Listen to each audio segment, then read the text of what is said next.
காட்டுல கிடக்கு. நம்ம ஓனர் நல்ல மனுஷன், நம்ம மேல நல்ல மரியாதை வச்சிருக்காரு. அது நீ சொன்னா நல்லா கேட்பாரு. நான் படத்துக்கு தான் சார் வர்றேன், எனக்கு ஒரு நாள் லீவு கொடுங்கன்னா கொடுத்துட்டு போறாரு. இதுக்கு ஏன் பொண்டாட்டிக்கு பிரசவம் தலை பிரசவம் என்னென்னமோ சொல்லி எதுக்கு பொய் காரணம் சொல்லி லீவு போட்டிய? இந்த உலகம் அவனு என்னதான் குட்டா இருந்தாலும் பேடா ஐயா. நான் இந்த மாதிரி எங்க தலைவர் படம் வருது, கடவுள் தரிசனத்துக்கு போயிட்டுறேன்னு சொன்னா விடுவாரா? விட மாட்டாரு. Good bad Atlee. அட்லியா? சும்மா மிரட்டி விட்டாப்ல.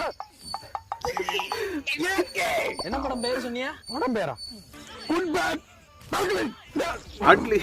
சரி, நான் அப்படியே கம்பெனி லீவு ஞாயிற்றுக்கிழமை அன்னைக்கு வந்து படம் பார்த்துறேன்.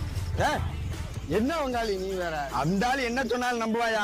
உன்னை போய் சொல்லியா வண்டி பஞ்சரு வேலைக்கு வர முடியாதுன்னு சொன்னீங்கன்னா இந்த அடுத்த ஷோ பாத்துடலாம். நம்ம தான் அடுத்து போவோம்யா. போன் அடிச்சா அவனுக்கு போன் சொல்லணும் ஞாபகம் வருது. என்னையாச்சு? நான் படத்துக்குலாம் போறேன் சார்.